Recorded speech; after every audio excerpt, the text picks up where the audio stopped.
ਟੱਬਰ ਟਾਕ ਦੇ ਅਗਲੇ ਐਪੀਸੋਡ 'ਚ ਫਿਰ ਤੋਂ ਤੁਹਾਡਾ ਸਵਾਗਤ ਹੈ। ਸਾਡੇ ਟੱਬਰ ਟਾਕ ਨੂੰ ਬਹੁਤ ਪਸੰਦ ਕਰਨ ਵਾਸਤੇ ਤੁਹਾਡਾ ਬਹੁਤ-ਬਹੁਤ ਧੰਨਵਾਦ। ਪਿਛਲੀ 2-3 ਵਾਰ ਤੋਂ ਆਪਾਂ ਗੱਲ ਕੀਤੀ ਹੈ, ਜ਼ਿਆਦਾਤਰ ਆਪਾਂ ਸੀਰੀਜ਼ ਦੀ ਗੱਲ ਕੀਤੀ ਹੈ ਜਾਂ ਫਿਰ ਕਿਸੇ ਫਿਲਮ ਨੂੰ ਲੈ ਕੇ ਆਪਾਂ ਗੱਲ ਕੀਤੀ ਹੈ। ਅੱਜ ਦਾ ਟੱਬਰ ਟਾਕ ਥੋੜਾ ਡਿਫਰੈਂਟ ਹੋਣ ਵਾਲਾ। ਅੱਜ ਆਪਾਂ ਗੱਲ ਕਰਾਂਗੇ ਸ਼੍ਰੀ ਬਰਾੜ ਦੇ ਲਿਖੇ ਹੋਏ ਗਾਣਿਆਂ ਬਾਰੇ। ਮੈਂ ਕਾਫੀ ਟਾਈਮ ਤੋਂ ਇਹ ਟੱਬਰ ਟਾਕ ਬਣਾਉਣਾ ਚਾਹੁੰਦੀ ਸੀ ਜਾਂ ਫਿਰ ਕੋਈ ਖੁਦ ਵੀ ਆਪਣੇ ਆਪ ਤੇ ਕੋਈ ਸੀਰੀਜ਼ ਬਣਾਉਣਾ ਚਾਹੁੰਦੀ ਸੀ ਗਾਣਿਆਂ ਤੇ। ਤੁਹਾਨੂੰ ਇਸ ਟਾਈਪ ਦਾ ਕੰਟੈਂਟ ਚਾਹੀਦਾ ਹੈ ਜਾਂ ਤੁਹਾਨੂੰ ਇਹ ਕੰਟੈਂਟ ਚੰਗਾ ਲੱਗਦਾ, ਪਲੀਜ਼ ਸਾਨੂੰ ਦੱਸਿਓ ਕਮੈਂਟ ਸੈਕਸ਼ਨ 'ਚ। ਤਾਂ ਗੱਲ ਸ਼ੁਰੂ ਕਰਨ ਤੋਂ ਪਹਿਲਾਂ ਮੈਨੂੰ ਜੋ ਲੱਗਦਾ ਹੈ ਕਿ ਆਪਾਂ ਰੈਕਰਿੰਗ ਥੀਮਸ ਦੀ ਗੱਲ ਕਰ ਲਈਏ ਕਿ ਸ਼੍ਰੀ ਬਰਾੜ ਦੇ ਗਾਣਿਆਂ 'ਚ ਕਿਹੜੇ ਥੀਮ ਨੇ ਜਿਹੜੇ ਵਾਰੀ-ਵਾਰੀ ਆਉਂਦੇ ਆ। ਤਾਂ ਪਹਿਲਾਂ ਡੈਡੀ ਤੋਂ ਪੁੱਛਦੇ ਹਾਂ ਵੀ ਡੈਡੀ ਤੁਹਾਨੂੰ ਕੀ ਲੱਗਦਾ ਕਿ ਕਿਹੜੇ ਥੀਮ ਜ਼ਿਆਦਾ ਆਉਂਦੇ ਆ? ਵੈਸੇ ਤਾਂ ਸ਼੍ਰੀ ਬਰਾੜ ਦੇ ਗੀਤਾਂ ਵਿੱਚ ਵੀ ਉਹੀ ਥੀਮ ਆਉਂਦੇ ਆ ਜਿਹੜੇ ਬਾਕੀ ਪੰਜਾਬੀ ਗਾਣਿਆਂ ਦੇ ਵਿੱਚ ਅੱਜ ਕੱਲ੍ਹ ਥੀਮ ਪ੍ਰਚਲਿਤ ਨੇ। ਪਰ ਜੇ ਅਸੀਂ ਉਸ ਤਰ੍ਹਾਂ ਕੱਢਣੇ ਹੋਣ ਤਾਂ ਸਭ ਤੋਂ ਵੱਧ ਜੇ ਉਹਦੇ ਥੀਮ ਹੈਗਾ ਤਾਂ ਉਹ ਗੈਂਗਸਟਰ ਜਾਂ ਗੁੰਡੇ ਬੰਦੇ ਨੂੰ ਨਾਇਕ ਬਣਾ ਕੇ ਲਿਖੇ ਹੋਏ ਉਹਦੇ ਗਾਣੇ ਆ, ਇੱਕ ਥੀਮ। ਦੂਜਾ ਜਿਹੜਾ ਉਹਦੇ ਗਾਣਿਆਂ ਦਾ ਥੀਮ ਹੈਗਾ ਉਹ ਜਿਹਨੂੰ ਕਹਿ ਸਕਦੇ ਆ ਕਿ ਇੱਕ ਵਾਰੀ ਜਦੋਂ ਬੰਦੇ ਦੀ ਬਦਨਾਮੀ ਹੋ ਜੇ ਕਿ ਇਹ ਹਿੰਸਾ ਨੂੰ ਪ੍ਰਮੋਟ ਕਰਦਾ ਹੈ, ਔਰਤਾਂ ਨੂੰ ਕੱਖ ਨਹੀਂ ਸਮਝਦਾ, ਇਹ ਹਥਿਆਰਾਂ ਦੀ ਪ੍ਰਦਰਸ਼ਨੀ ਕਰਦਾ, ਇਹ ਸ਼ਰਾਬ ਫੀਮ ਜਾਂ ਹੋਰ ਨਸ਼ਿਆਂ ਦੀ ਇੱਕ ਤਰ੍ਹਾਂ ਦੀ ਬੜੋਤਰੀ ਕਰਦਾ, ਉਹਨਾਂ ਦੀ ਪ੍ਰਸ਼ੰਸਾ ਕਰਦਾ। ਤਾਂ ਉਸ ਹਾਲਤ ਵਿੱਚ ਉਹਨੇ ਕੁਝ ਗਾਣੇ ਅਜਿਹੇ ਵੀ ਲਿਖੇ ਆ ਕਿ ਜਿਹੜੇ ਗਾਣਿਆਂ ਨੂੰ ਕਹਿ ਸਕਦੇ ਆ ਕਿ ਅਸੀਂ ਸਮਾਜਿਕ ਗਾਣੇ ਨੇ, ਖਾਸ ਕਰਕੇ ਜਿਵੇਂ ਧੀਆਂ ਹੋ ਗਈਆਂ। ਔਰ ਰੋਮਾਂਟਿਕ ਗਾਣੇ ਵੀ ਲਿਖੇ ਆ ਜਿਵੇਂ ਬੂਹਾ ਹੋ ਗਿਆ। ਇਸ ਦੇ ਨਾਲ ਹੀ ਉਹਨੇ ਕੁਝ ਗਾਣੇ ਜਿਹੜੇ ਉਹ ਕਿਸਾਨ ਅੰਦੋਲਨ ਦੌਰਾਨ ਵੀ ਲਿਖੇ ਗਏ ਆ। ਤੇ ਉਹ ਕਿਸਾਨ ਅੰਦੋਲਨ ਦਾ ਜਿਹੜਾ ਉਹਦਾ ਗੈਂਗਸਟਰਾਂ ਵਾਲਾ ਖਾੜਕੂ ਪੱਖ ਸੀ, ਉਹ ਜਦੋਂ ਕਿਸਾਨ ਅੰਦੋਲਨ ਦੇ ਨਾਲ ਜੁੜਦਾ ਹੈ ਤਾਂ ਉਸ ਸਮੇਂ ਉਹਦਾ ਜਿਹੜਾ ਐਂਥਮ 1 ਤੇ ਐਂਥਮ 2 ਆ ਉਹਨੂੰ ਲੋਕਾਂ ਨੇ ਪਿਆਰ ਵੀ ਬਹੁਤ ਕੀਤਾ। ਪਰ ਸਮੁੱਚੇ ਤੌਰ ਤੇ ਜੇ ਉਹਦੇ ਅਸੀਂ ਥੀਮਾਂ ਦੀ ਗੱਲ ਕਰੀਏ ਤਾਂ ਉਹਦਾ ਜਿਹੜਾ ਨਾਇਕ ਆ ਬੁਨਿਆਦੀ ਤੌਰ ਤੇ ਉਹ ਖਲਨਾਇਕ ਆ, ਉਹ ਗੁੰਡਾ ਹੈ। ਤੇ ਉਸ ਨੂੰ ਇੱਕ ਸ਼ਹਿਰੀ ਪੜ੍ਹਦੀ ਚੰਗੀ ਭਲੀ ਚੰਗੇ ਖਾਨਦਾਨ ਦੀ ਕੁੜੀ ਪਿਆਰ ਕਰਦੀ ਆ। ਉਹ ਦੇਸੀ ਬਦਮਾਸ਼ ਕਿਸਮ ਦਾ ਬੰਦਾ ਹੈ ਜਿਹੜਾ ਸ਼ਰਾਬ ਵੀ ਪੀਂਦਾ, ਫੀਮ ਵੀ ਖਾਂਦਾ ਤੇ ਉਹ ਜ਼ਬਰਦਸਤੀਆਂ ਵੀ ਕਰਦਾ, ਇਹ ਲੁੱਟਦਾ ਵੀ ਆ ਲੋਕਾਂ ਨੂੰ। ਇਸ ਕਿਸਮ ਦੀ ਜਿਹੜੀ ਉਹ ਮਾਨਸਿਕਤਾ ਪਤਾ ਨਹੀਂ ਕਿਉਂ ਉਹਦੇ ਗਾਣਿਆਂ ਦੇ ਵਿੱਚ ਆਉਂਦੀ ਆ। ਮੈਨੂੰ ਲੱਗਦਾ ਕਿ ਮਿਰਜ਼ੇ ਦੀ ਮਿੱਥ ਦਾ ਵਾਰ-ਵਾਰ ਕੀਤਾ ਹੋਇਆ ਦੁਹਰਾਓ ਆ, ਉਹੀ ਹੰਕਾਰ ਵੀ ਉਹਦੇ ਗੀਤਾਂ 'ਚੋਂ ਬੋਲਦਾ। ਹੁਣ ਨਾ ਮੈਂ ਮੰਮੀ ਤੋਂ ਇੱਕ ਕੁਐਸਚਨ ਪੁੱਛਣਾ ਚਾਹੁੰਦੀ ਹਾਂ। ਜਿਵੇਂ ਡੈਡੀ ਨੇ ਗੱਲ ਕੀਤੀ ਨਾ ਕਿ ਉਹਨੇ ਸਮਾਜਿਕ ਗਾਣੇ ਵੀ ਲਿਖੇ ਆ, ਉਹਨਾਂ ਸਮਾਜਿਕ ਗਾਣਿਆਂ ਨੂੰ ਕੀ ਤੁਹਾਨੂੰ ਲੱਗਦਾ ਕਿ ਉਹ ਸੱਚੀ ਸਮਾਜ ਵਾਸਤੇ ਸੇਧ ਦੇਣ ਵਾਲੇ ਗਾਣੇ ਨੇ ਜਾਂ ਫਿਰ ਉਹਨਾਂ ਸਮਾਜਿਕ ਗਾਣਿਆਂ ਦੇ ਵਿੱਚ ਵੀ ਕੋਈ ਨਾ ਕੋਈ ਤੁਹਾਨੂੰ ਪ੍ਰੋਬਲਮ ਲੱਗਦੀ ਹੈ? ਨਹੀਂ, ਅਸਲ ਦੇ ਵਿੱਚ ਨਾ ਜਿਵੇਂ ਹੁਣੇ ਹੀ ਤੁਹਾਡੇ ਡੈਡੀ ਨੇ ਇਹ ਗੱਲ ਕਹੀ ਹੈ ਕਿ ਉਸ ਦੇ ਜਿਹੜੇ ਗਾਣੇ ਨੇ ਉਹਨਾਂ ਦੇ ਵਿੱਚ ਇੱਕ ਗੁੰਡਾ ਹੈ। ਬਲਕਿ ਮੈਂ ਕਹੂੰਗੀ ਕਿ ਪੰਜਾਬੀ ਕਲਚਰ ਦੇ ਵਿੱਚ ਇਹੋ ਜਿਹੇ ਕਿਰਦਾਰ ਵਾਲੇ ਬੰਦੇ ਜਿਹੜੇ ਉਹਦੇ ਵਿੱਚ ਸਿਰਜੇ ਗਏ ਉਹਨਾਂ ਨੂੰ ਬੈਲੀ ਕਿਹਾ ਜਾਂਦਾ ਹੈਗਾ।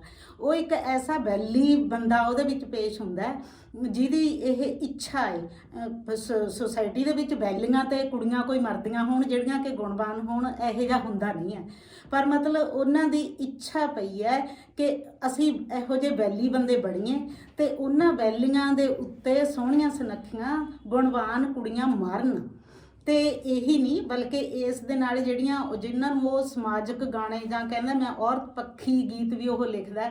ਇੱਕ ਗੀਤ ਦੇ ਵਿੱਚ ਉਸ ਦੇ ਵਿੱਚ ਇੱਕ ਛੋਟੀ ਜਿਹੀ ਕੁੜੀ ਹੈ, ਧੀਆਂ ਮੇਰਾ ਖਿਆਲ ਉਹ ਗੀਤ ਦਾ ਨਾਂ ਹੈ। ਉਹ ਧੀ ਨੂੰ ਵੀ ਜਿਵੇਂ ਉਹ ਐਡੀ ਮਾਸੂਮ ਬੱਚੀ ਹੈ ਜਿਹੜੀ ਕਿ ਹਜੇ ਬੱਚੀ ਹੈ, ਉਸ ਦੇ ਸਿਰ ਦੇ ਉੱਤੇ ਜਿਵੇਂ ਉਹ ਦੁਪੱਟਾ ਦੇ ਕੇ ਉਸ ਨੂੰ ਕਹਿ ਲਈਏ ਸਮਝਾਉਂਦਾ ਏ ਕਿ ਤੂੰ ਮੇਰੀ ਇੱਜ਼ਤ ਦੀ ਲਾਜ ਰੱਖਣੀ ਆ। ਇਹ ਰੰਗ ਵੀ ਹੋਏ ਇਸ ਗੱਲ ਤੋਂ ਹੁੰਦਾ ਕਿ ਹੀਰ ਨਾ ਤੂੰ ਬਣੀ, ਹਾਂ ਕਿ ਤੂੰ ਹੀਰ ਨਾ ਬਣੀ। ਹੈਰਾਨੀ ਵਾਲੀ ਗੱਲ ਹੈ, ਇੱਕ ਪਾਸੇ ਤਾਂ ਸਾਡੇ ਪੰਜਾਬੀ ਸਮਾਜ ਦੇ ਵਿੱਚ ਹੀਰ ਰਾਂਝਾ ਸਾਡੇ ਨਾਇਕ ਨਾਇਕਾਂ ਨੇ, ਪਰ ਦੂਸਰੇ ਪਾਸੇ ਜਿਹੜੀ ਆਪਾਂ ਕਹਿ ਲਈਏ ਸਾਡੀ ਜਿਹੜੀ ਪੈਤਰਕੀ ਹੈ ਉਹ ਇਹ ਕਹਿੰਦੀ ਹੈ ਕਿ ਦੇਖੋ ਕੁੜੀਆਂ ਨੂੰ ਬਿਲਕੁਲ ਦੱਬ ਕੇ ਰਹਿਣਾ ਚਾਹੀਦਾ, ਉਹਨਾਂ ਨੂੰ ਮੁਹੱਬਤ ਦਾ ਕੋਈ ਅਧਿਕਾਰ ਨਹੀਂ। ਮੁੰਡੇ ਬੇਸ਼ੱਕ ਵੈਲੀ ਹੋਣ ਜਾਂ ਜੋ ਮਰਜ਼ੀ ਹੋਣ, ਉਹਨਾਂ ਦੇ ਅਨਸਾਰੀ ਜਿਹੜਾ ਸਾਡਾ ਸਮਾਜ ਆ ਉਹ ਜਿਉਣ ਲਈ ਔਰਤ ਨੂੰ ਮਜਬੂਰ ਕਰ ਰਿਹਾ ਹੈਗਾ। ਉਹ ਬਿਲਕੁਲ ਇੱਕ ਪਾਸੇ ਉਹ ਸਾਡੀਆਂ ਜਿਹੜੀਆਂ ਕਹਿ ਲਈਏ ਕਿ ਕਲਪਨਾ ਚਾਵਲਾ ਵਰਗੀਆਂ ਜਿਹੜੀਆਂ ਔਰਤਾਂ ਨੇ ਜਿਨ੍ਹਾਂ ਨੇ ਇੱਕ ਨਵੇਂ ਦਸਹੱਦੇ ਮਤਲਬ ਕਾਇਮ ਕੀਤੇ ਨੇ, ਉਹਨਾਂ ਦੀਆਂ ਫੋਟੋ ਵੀ ਦਿਖਾਈਆਂ ਜਾ ਰਹੀਆਂ। ਮੈਨੂੰ ਐਂ ਲੱਗਦਾ ਕਿ ਸਾਡੀਆਂ ਜਿਹੜੀਆਂ ਨਾਇਕਾਵਾਂ ਦੀਆਂ ਫੋਟੋ ਵੀ ਇਸ ਢੰਗ ਨਾਲ ਉਹਨੇ ਪੇਸ਼ ਕੀਤੀਆਂ ਨੇ ਕਿ ਆਮ ਔਰਤ ਦੇ ਜਿਉਣ ਲਈ ਜਿਵੇਂ ਸਪੇਸ ਹੀ ਨਹੀਂ ਹੁੰਦੀ। ਦੂਸਰੇ ਪਾਸੇ ਮੇਰੇ ਮਨ 'ਚ ਆਉਂਦਾ ਜਦੋਂ ਮੈਂ ਗੀਤ ਦੇਖਦੀ ਹਾਂ ਕੀ ਉਹਨੇ ਕਦੇ ਸੋਚਿਆ ਕਿ ਉਹ ਮੁੰਡਿਆਂ ਨੂੰ ਵਾਰ-ਵਾਰ ਇਹ ਕਹੇ ਕਿ ਤੁਸੀਂ ਨਸ਼ੇ ਛੱਡ ਕੇ ਜਾਂ ਤੁਸੀਂ ਬੈਲਪੁਣੇ ਛੱਡ ਕੇ ਭਗਤ ਸਿੰਘ ਕਿਉਂ ਨਹੀਂ ਬਣਦੇ? ਜਾਣੀ ਸੋਸਾਇਟੀ ਦੇ ਵਿੱਚ ਮੁੰਡਿਆਂ ਤੇ ਪ੍ਰੈਸ਼ਰ ਬਿਲਕੁਲ ਨਹੀਂ ਕਿ ਤੁਸੀਂ ਚੰਗੇ ਨਾਇਕ ਬਣਨਾ ਹੈ, ਤੁਸੀਂ ਬਹੁਤ ਵਧੀਆ ਬੰਦੇ ਬਣਨਾ ਹੈ। ਕੁੜੀਆਂ ਦੇ ਜੰਮਦੀਆਂ ਤੇ ਜਿਵੇਂ ਇਹੋ ਜਿਹੇ ਬੈਲਪੁਣਿਆਂ ਵਾਲੇ ਗੀਤ ਲਿਖ ਕੇ ਇਹੋ ਜਿਹਾ ਪ੍ਰੈਸ਼ਰ ਬਿਲਡ ਕੀਤਾ ਜਾ ਰਿਹਾ ਹੈ ਕਿ ਤੁਸੀਂ ਚੰਗੇ ਦੇ ਸਹੱਦੇ ਕਿ ਇਹੋ ਜਿਹੇ ਬੈਲੀਆਂ ਤੇ ਮਾਰਨ ਵਾਲੇ, ਮੈਨੂੰ ਤਾਂ ਇਹ ਨਹੀਂ ਸਮਝ ਪੈਂਦੀ ਵੀ ਉਹ ਕੀ ਆਸ ਕੀ ਕਰਦਾ ਹੈ ਉਸ ਕੁੜੀ ਤੋਂ। ਕਿਉਂਕਿ ਕੁਝ ਗਾਣਿਆਂ 'ਚ ਤਾਂ ਉਹ ਜਮੇ ਹੀ ਕੁੜੀ ਨੂੰ ਇਹੀ ਸਮਝਦਾ ਹੈ। ਗਾਣਾ ਉਹਦਾ ਕਿ ਮੁੰਡਾ ਤੁਸੀਂ ਵੈਲੀ ਲੱਭਿਆ, ਉਹਦੇ 'ਚ ਹਾਂ। ਮੁੰਡਾ ਡਰੱਗ ਐਡਿਕਟ ਹੈ, ਐਲਕੋਹਲਿਕ ਹੈ, ਮਰਡਰਰ ਹੈ, ਫਿਰ ਵੀ ਕੁੜੀ ਉਹਦੇ ਪੀ ਕੇ ਲਿਟੇ ਪਏ ਦੇ ਜੁੱਤੀਆਂ ਤੱਕ ਤਾਰਦੀ ਹੈ। ਤਾਂ ਤੁਸੀਂ ਕੀ ਕੈਮ ਕਰਨਾ ਚਾਹੁੰਦੇ ਹੋ ਉਸ ਗਾਣੇ ਦੇ ਵੀਡੀਓ ਬਾਰੇ? ਡੈਡੀ ਤੁਸੀਂ ਕੀ ਕਹੋਗੇ ਕਿ ਉਹ ਵੀਡੀਓ ਕੀ ਇਸਟੈਬਲਿਸ਼ ਕਰਨਾ ਚਾਹੁੰਦੀ ਹੈ? ਬਟ ਅਸਲ ਦੇ ਵਿੱਚ ਤਾਂ ਜਿਹੜਾ ਕੋਈ ਸਮਾਜ ਦੇ ਵਿੱਚ ਵਾਪਰ ਰਿਹਾ ਨਾ ਕਿ ਔਰਤਾਂ ਗੁਣਵਾਨ ਹੋਣ ਦੇ ਬਾਵਜੂਦ ਵੀ ਆਪਣੀ ਸਮਾਜਿਕ ਸੁਰੱਖਿਆ ਲਈ ਪੁਰਸ਼ ਤੇ ਆਸ਼ਰਿਤ ਨੇ, ਤੇ ਉਹਦੀਆਂ ਬਦਮਾਸ਼ੀਆਂ ਜਾਂ ਉਹ ਜਿਹੜਾ ਤੰਗ ਕਰਦਾ ਪਰਿਵਾਰਕ ਜ਼ਿੰਦਗੀ ਦੇ ਵਿੱਚ ਉਹਨੂੰ ਵੀ ਬਰਦਾਸ਼ਤ ਕਰਦੀਆਂ। ਰੌਲਾ ਇਹ ਹੈ ਕਿ ਉਸ ਨੂੰ ਉਹ ਗਲੋਰੀਫਾਈ ਕਰ ਰਿਹਾ ਤੇ ਉਹਨੂੰ ਜਾਇਜ਼ਤਾ ਪ੍ਰਦਾਨ ਕਰ ਰਿਹਾ, ਉਹਨੂੰ ਲੈਜੀਟੀਮੇਸੀ ਦੇ ਰਿਹਾ। ਇਸ ਗੱਲ ਕਰਕੇ ਲੱਗਦਾ ਹੈ ਕਿ ਵੀ ਜਿਹੜਾ ਸਾਡਾ ਹੈਗਾ ਨਾ ਲਿਖਣ ਵਾਲਾ, ਉਹਦੇ ਵਿੱਚ ਉਹਨੂੰ ਲੈਜੀਟੀਮੇਸੀ ਦੇ ਰਿਹਾ ਹੈਗਾ। ਮਸਲਾ ਇਹ ਕਿ ਇਹ ਨਹੀਂ ਕਿ ਮਸਲਾ ਹੈ ਨਹੀਂਗਾ, ਬਹੁਤ ਸਾਰੇ ਮਸਲੇ ਹੈਗੇ ਆ ਕਿ ਮਜਬੂਰੀ ਦੇ ਵਿੱਚ ਔਰਤਾਂ ਉਹੋ ਜਿਹੇ ਬੰਦਿਆਂ ਨਾਲ ਕੱਟ ਰਹੀਆਂ ਨੇ, ਪਰ ਉੱਥੇ ਉਹ ਲੈਜੀਟੀਮੇਸੀ ਉਹਨੂੰ ਪ੍ਰਦਾਨ ਕਰ ਰਿਹਾ, ਜਾਇਜ਼ਤਾ ਦੇ ਰਿਹਾ ਕਿ ਹਾਂ ਵੀ ਭਾਵਾਂ ਮਾੜਾ ਹੀ ਹੋਵੇ ਹੈ ਤਾਂ ਮੇਰਾ ਨਾ। ਉੱਥੇ ਇੱਕ ਡਾਇਲੌਗ ਵੀ ਉਹਦੇ ਵਿੱਚ ਆਉਂਦਾ ਕਿ ਹੈ ਤਾਂ ਮੇਰਾ। ਉੱਥੋਂ ਇਹ ਲੱਗਦਾ ਹੈਗਾ ਕਿ ਥੋੜਾ ਜਿਹਾ ਸਾਰਾ ਹੀ ਉਹਦਾ ਜਿਹੜਾ ਝੁਕਾਓ ਆ ਉਹ ਵੈਸੇ ਜਿਵੇਂ ਪੰਜਾਬੀ ਸਮਾਜ ਦੇ ਝੁਕਾਓ ਆ ਉਹ ਮਰਦਾਵੇਂ ਪੱਖ ਵੱਲ ਝੁਕਿਆ ਹੋਇਆ। ਹੁਣ ਜਿਵੇਂ ਕਿ ਬਹੁਤ ਵਾਰ ਆਪਾਂ ਇਹ ਦੇਖਿਆ ਕਿ ਆਪਣੇ ਪੰਜਾਬੀ ਸਮਾਜ 'ਚ ਵੀ ਬਹੁਤ ਸਾਰੇ ਵੈਲੀ ਸੀਗੇ, ਜਿਵੇਂ ਆਪਣੇ ਦੁੱਲਾ ਭੱਟੀ ਦੀ ਵੀ ਮਿੱਥ ਹੈਗੀ ਆ ਆਪਣੀ, ਤਾਂ ਦੁੱਲਾ ਭੱਟੀ ਵਰਗੇ ਵੀ ਸੀਗੇ, ਪਰ ਉਹ ਜਿਹੜੇ ਲੁੱਟ ਖਸੁੱਟ ਕਰਦੇ ਸੀਗੇ। ਨਹੀਂ, ਮੈਨੂੰ ਵੈਲੀ ਸ਼ਬਦ ਤੇ ਇਤਰਾਜ਼ ਆ। ਬਾਗੀ ਹੋਣਾ ਨਾ ਕਿ ਰੈਬਲ ਹੋਣਾ, ਬਾਗੀ ਹੋਣਾ ਹੋਰ ਗੱਲ ਆ। ਵੈਸੇ ਬਾਗੀ ਤੇ ਵੈਲੀ ਦੇ ਵਿੱਚ ਬੁਨਿਆਦੀ ਤੌਰ ਤੇ ਜੇ ਆਪਾਂ ਫਰਕ ਕਰਨਾ ਹੋਵੇ ਤਾਂ ਮੇਰੀ ਸਮਝ ਅਨੁਸਾਰ ਜਿਹੜਾ ਬਾਗੀ ਬੰਦਾ, ਰੈਬਲ ਬੰਦਾ, ਉਹ ਸੱਤਾ ਨੂੰ ਵੰਗਾਰਦਾ, ਤੇ ਜਿਹੜਾ ਵੈਲੀ ਬੰਦਾ ਉਹ ਆਪਦੇ ਨਿੱਜ ਖਾਤਰ ਲੋਕਾਂ ਨੂੰ ਲਤਾੜਦਾ। ਤੇ ਇਸੇ ਨਿੱਜ ਦਾ ਉਹਦਾ ਪ੍ਰਗਟਾਵਾ ਬਹੁਤ ਗਾਣਿਆਂ 'ਚ ਹੁੰਦਾ, ਜਿਵੇਂ ਕਿ ਜੱਟੀ ਨੇ ਬਣਾਉਣੇ ਕੰਗਣੇ, ਉਹਦੇ 'ਚ ਉਹ ਕਹਿੰਦੀ ਹੈ ਕਿ ਕੋਈ ਜੇਲ੍ਹ 'ਚ ਲੱਭ ਸੁਨਿਆਰਾ, ਤਾਂ ਜੇਲ੍ਹ ਜਾਣ ਨੂੰ ਵੀ ਉਹ ਇੱਕ ਤਰ੍ਹਾਂ ਨਾਲ ਗਲੋਰੀਫਾਈ ਕਰਦਾ ਹੈ। ਤੇ ਈਵਨ ਇੱਥੋਂ ਤੱਕ ਵੀ ਕਿ ਜਿਹੜਾ ਜੇਲ੍ਹ ਦਾ ਸੀਨ ਹੈ ਨਾ, ਮੈਂ ਕਿ ਜੇਲ੍ਹ ਦੇ ਵਿੱਚ ਜਿਹੜਾ ਮੋਬਾਈਲ ਰੱਖਣਾ ਅਪਰਾਧ ਆ, ਉਸ ਫਿਲਮ ਦੇ ਵਿੱਚ ਇਸ ਢੰਗ ਨਾਲ ਦਿਖਾਇਆ ਗਿਆ ਹੈ ਕਿ ਜਿਹੜੀ ਜੇਲ੍ਹ ਦੇ ਵਿੱਚ ਉਹਨੂੰ ਕੁਰਸੀ ਮਿਲੀ ਹੋਈ ਹੈ ਤੇ ਕੁਰਸੀ ਦੇ ਉੱਤੇ ਉਹ ਮੋਬਾਈਲ ਰੱਖੀ ਬੈਠਾ ਹੈ। ਉੱਥੋਂ ਇਹ ਜਾਪਦਾ ਹੈ ਕਿ ਵੀ ਜਿਹੜਾ ਅਕਸਰ ਹੀ ਆਪਾਂ ਅਖਬਾਰਾਂ 'ਚ ਖਬਰਾਂ ਪੜ੍ਹਦੇ ਹਾਂ ਕਿ ਜੇਲ੍ਹ 'ਚ ਮੋਬਾਈਲ ਫੜੇ ਗਏ, ਉਹ ਫੜੇ ਗਏ, ਵੀ ਗੈਂਗਸਟਰਾਂ ਨੂੰ ਸਮਾਜ ਦੇ ਵਿੱਚ ਵਾਪਰ ਰਿਹਾ, ਇਹਨੂੰ ਨਾਵਾਚਕ ਤੌਰ ਤੇ ਦੱਸਣ ਦੀ ਬਜਾਏ ਉਸ ਨੂੰ ਪੋਜ਼ਿਟਿਵ ਢੰਗ ਨਾਲ ਜਿਹੜਾ ਦਰਸਾਉਣਾ ਹੈਗਾ। ਇਸੇ ਕਰਕੇ ਮੈਨੂੰ ਇਹ ਲੱਗਦਾ ਹੈਗਾ ਕਿ ਸ਼ਾਇਦ ਇੱਕ ਵਾਰ ਉਹਦੀ ਗ੍ਰਿਫਤਾਰੀ ਵੀ ਹੋਈ ਸੀ। ਅਸਲ ਦੇ ਵਿੱਚ ਫਿਲਮਾਂਕਣ ਦੇ ਵਿੱਚ ਉਸ ਦੇ ਵਿੱਚ ਤਾੜ ਗੋਲੀਆਂ ਚੱਲਦੀਆਂ, दारू ਚੱਲ ਰਹੀ ਹੈ, ਕੁੜੀਆਂ ਮਤਲਬ ਉਹਨਾਂ ਤੇ ਮਰ ਰਹੀਆਂ ਨੇ, ਬਰਾਬਰ ਖੜੀਆਂ ਹੋਈਆਂ ਨੇ। ਕੁੜੀ ਨਹੀਂ ਇਹੋ ਜਿਹੀਆਂ ਕੁੜੀਆਂ ਜਿਹੜੀਆਂ ਕੁੜੀਆਂ ਨਹੀਂ ਵੀ ਮੰਨ ਰਹੀਆਂ ਉਹਨਾਂ ਨੂੰ ਧੱਕੇ ਨਾਲ ਗੱਡੀ 'ਚ ਬਿਠਾ ਕੇ ਲੈ ਗਿਆ ਵਰਗੇ ਗਾਣੇ ਵੀ ਉਹਨੇ ਲਿਖੇ ਨੇ। ਤੇ ਹੁਣ ਆਪਾਂ ਕਿਸਾਨ ਐਂਥਮ ਦੀ ਗੱਲ ਕੀਤੀ ਹੈ, ਤੇ ਜਦੋਂ ਕਿਸਾਨ ਐਂਥਮ ਚੱਲਦਾ ਸੀਗਾ ਤੇ ਉਦੋਂ ਸ਼੍ਰੀ ਬਰਾੜ ਦੀ ਗ੍ਰਿਫਤਾਰੀ ਵੀ ਹੋਈ ਸੀ, ਆਪਾਂ ਉਹਨੂੰ ਬਹੁਤ ਸਪੋਰਟ ਵੀ ਕੀਤਾ, ਉਦੋਂ ਸਾਰੇ ਪੰਜਾਬੀਆਂ ਨੇ ਉਹਨੂੰ ਸਪੋਰਟ ਕੀਤਾ। ਅਸਲ ਦੇ ਵਿੱਚ ਨਾ ਉਸ ਵੇਲੇ ਕਿਉਂਕਿ ਜਿਹੜੀ ਉਹਦੀ ਗ੍ਰਿਫਤਾਰੀ ਹੋਈ ਸੀ ਉਹਨੂੰ ਕੋਈ ਰੋਕਣ ਲਈ ਨਹੀਂ ਸੀ ਹੋ ਰਹੀ, ਉਹ ਇੱਕ ਕਿਸਾਨਾਂ ਦੇ ਵਿਰੋਧ ਦੇ ਵਿੱਚ ਹੋਈ ਗ੍ਰਿਫਤਾਰੀ ਸੀ। ਉੱਥੇ ਸਾਨੂੰ ਇਉਂ ਹੀ ਕਰਨਾ, ਟਾਈਮਿੰਗ ਗਲਤ ਸੀਗੀ ਉਹਦੀ। ਟਾਈਮਿੰਗ ਇਹ ਲੱਗ ਰਿਹਾ ਸੀਗਾ ਕਿ ਜਿਵੇਂ ਗ੍ਰਿਫਤਾਰੀ ਇਸ ਗੱਲ ਕਰਕੇ ਕੀਤੀ ਜਾ ਰਹੀ ਹੈ ਕਿ ਜਿਹੜਾ ਵੀ ਕਿਸਾਨਾਂ ਦੇ ਹੱਕ 'ਚ ਬੋਲੇਗਾ। ਪਰ ਮੈਂ ਨਾ ਇੱਥੇ ਗੱਲ ਹੋਰ ਐਡ ਕਰਨੀ ਚਾਹੁੰਦਾ। ਉਹ ਮੈਂ ਇਹ ਗੱਲ ਐਡ ਕਰਨੀ ਚਾਹੁੰਦਾ ਕਿ ਸਮਾਜਿਕ ਮੁੱਦਿਆਂ ਬਾਰੇ ਉਹਦੇ ਗੀਤ ਨੇ, ਹੋ ਸਕਦਾ ਹੈ ਕਿ ਉਹ ਵਿਚਾਰਧਾਰਕ ਤੌਰ ਤੇ ਬਹੁਤਾ ਸਪਸ਼ਟ ਨਾ ਹੋਵੇ ਤੇ ਉਹਦੇ ਵਿੱਚ ਸਾਨੂੰ ਮਰਦਾਵੀ ਜਿਹੜੀ ਹਉ ਦਿਖਾਈ ਦਿੰਦੀ ਹੋਵੇ, ਪਰ ਇਸ ਦੇ ਬਾਵਜੂਦ ਉਹਨੇ ਲਿਖੇ। ਕਿਸਾਨ ਐਂਥਮ ਵੀ ਲਿਖਿਆ ਉਹਨੇ ਮੁਹੱਬਤ ਦੇ ਗੀਤ ਵੀ ਲਿਖੇ ਆ। ਇੱਥੋਂ ਇਹ ਜਾਪਦਾ ਹੈ ਕਿ ਲਿਖਣ ਨੂੰ ਉਹ ਸਭ ਕੁਝ ਲਿਖ ਸਕਦਾ ਹੈ, ਪਰ ਉਹ ਗੁੰਡਿਆਂ ਦੇ ਨੂੰ ਗਲੋਰੀਫਾਈ ਕਰਦਿਆਂ, ਗੈਂਗਸਟਰਾਂ ਨੂੰ ਗਲੋਰੀਫਾਈ ਕਰਦਿਆਂ, ਵੈਲਪੁਣੇ ਨੂੰ ਗਲੋਰੀਫਾਈ ਕਰਦਿਆਂ ਗੀਤ ਕਿਉਂ ਲਿਖਦਾ? ਉਹ ਇੱਕ ਬਣਿਆ ਬਣਾਇਆ ਇਹਨਾਂ ਦਾ ਜਵਾਬ ਹੁੰਦਾ ਕਿ ਜੀ ਲੋਕ ਇਹ ਸੁਣਨਾ ਪਸੰਦ ਕਰਦੇ। ਮੈਨੂੰ ਲੱਗਦਾ ਕਿ ਜੋ ਤੁਸੀਂ ਪਰੋਸੋਗੇ ਉਹ ਲੋਕ ਉਹਨੂੰ ਪਸੰਦ ਕਰਨ ਲੱਗ ਪੈਂਦੇ, ਕਿਉਂਕਿ ਲੋਕਾਂ ਕੋਲੇ ਦੂਸਰੀ ਚੁਆਇਸ ਨਹੀਂ ਹੁੰਦੀ। ਅਸਲ ਦੇ ਵਿੱਚ ਨਾ ਸਾਡੀ ਸੁਸਾਇਟੀ ਦੇ ਵਿੱਚ ਨਾ ਇੱਕ ਵਾਰ-ਵਾਰ ਖਾਸ ਕਰਕੇ ਇਹ ਜਦੋਂ ਹੁਣ ਕਿਸਾਨੀ ਅੰਦੋਲਨ ਚੱਲ ਰਿਹਾ ਸੀ ਉਸ ਵੇਲੇ ਵੀ ਇਹ ਗੱਲ ਉੱਭਰ ਕੇ ਸਾਹਮਣੇ ਆ ਰਹੀ ਸੀ।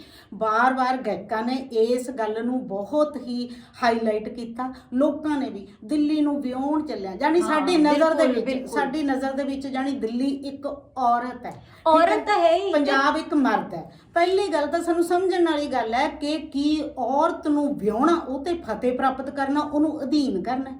ਜੇ ਅਧੀਨ ਕਰਨਾ ਤਾਂ ਸਾਡੇ ਵਿਆਹ ਪ੍ਰਬੰਧ 'ਚ ਨੁਕਸ ਹੈ ਤੇ ਸਾਨੂੰ ਔਰਤਾਂ ਨੂੰ ਘੱਟੋ ਘੱਟ ਇਹ ਗੱਲ ਰੱਦਣੀ ਚਾਹੀਦੀ ਹੈ। ਠੀਕ ਹੈ, ਦਿੱਲੀ ਨੂੰ ਫਤਿਹ ਕਰਨਾ, ਇੱਕ ਤਖਤ ਨੂੰ ਵੰਗਾਰਨਾ, ਇਹ ਆਪਣੇ ਆਪ ਦੇ ਵਿੱਚ ਬਹੁਤ ਮਾਣ ਵਾਲੀ ਗੱਲ ਹੈ। ਪਰ ਦੂਜੇ ਪਾਸੇ ਉਹਨੂੰ ਔਰਤ ਸਮਝ ਕੇ ਉਹ ਇਉਂ ਸਮਝਣਾ ਕਿ ਅਸੀਂ ਤੈਨੂੰ ਵਿਆਹੁਣ ਆਏ ਆ, ਅਸੀਂ ਤੈਨੂੰ ਵਿਆਹੁਣ ਆਏ ਆ, ਇਹਦਾ ਮਤਲਬ ਕਿਸੇ ਔਰਤ ਨੂੰ ਵਿਆਹ ਲੈਣਾ, ਉਹ ਉਸ ਦੀ ਹੱਦ ਤੱਕ ਕਰਨਾ ਹੈ, ਉਸ ਤੋਂ ਈਨ ਮਰਵਾਉਣਾ ਹੈ। ਇਹ ਚਾਹੇ ਕੋਈ ਗਾਇਕ ਕਰਦੇ ਹੋਣ, ਚਾਹੇ ਕਵਿਸ਼ਰੀ ਕਰਦੇ ਹੋਣ, ਚਾਹੇ ਕਿਹੜੇ ਵੀ ਕਰਦੇ ਹੋਣ, ਮੇਰਾ ਖਿਆਲ ਇਹ ਗੱਲ ਨਿੰਦਣੀ ਹੈਗੀ ਹੈ, ਇਹ ਨਹੀਂ ਹੈ। ਇਹ ਇੱਕ ਮਰਦਾਨੀ ਸੱਤਾ ਹੈ, ਜਿਹੜੀ ਇੱਕ ਧੌਂਸ ਹੈ ਜਿਹੜੀ ਔਰਤਾਂ ਤੇ ਜਮਾਈ ਜਾ ਰਹੀ ਹੈ ਤੇ ਪੰਜਾਬ ਦੇ ਵਿੱਚੋਂ ਔਰਤਾਂ ਦੀ ਜਿਹੜੀ ਇਹ ਸਪੇਸ ਹੈ ਇਹ ਖਤਮ ਕੀਤੀ ਜਾ ਰਹੀ ਹੈ, ਹੋਰ ਵੀ ਘਟਾਈ ਜਾ ਰਹੀ ਹੈ, ਜਦੋਂ ਕਿ ਇਹ ਵਧਣੀ ਚਾਹੀਦੀ ਹੈ। ਕਈ ਵਾਰ ਸਾਨੂੰ ਪਤਾ ਹੀ ਨਹੀਂ ਲੱਗਦਾ, ਅਸੀਂ ਸਾਰੇ ਉਹ ਗੀਤ ਗਾਈ ਜਾਂਦੇ, ਸਾਨੂੰ ਲੱਗਦਾ ਕਿੰਨੀ ਤਾਂ ਵਧੀਆ ਗੱਲ ਹੈ, ਗੱਲ ਮਾਣ ਨਾਲ ਹੈ।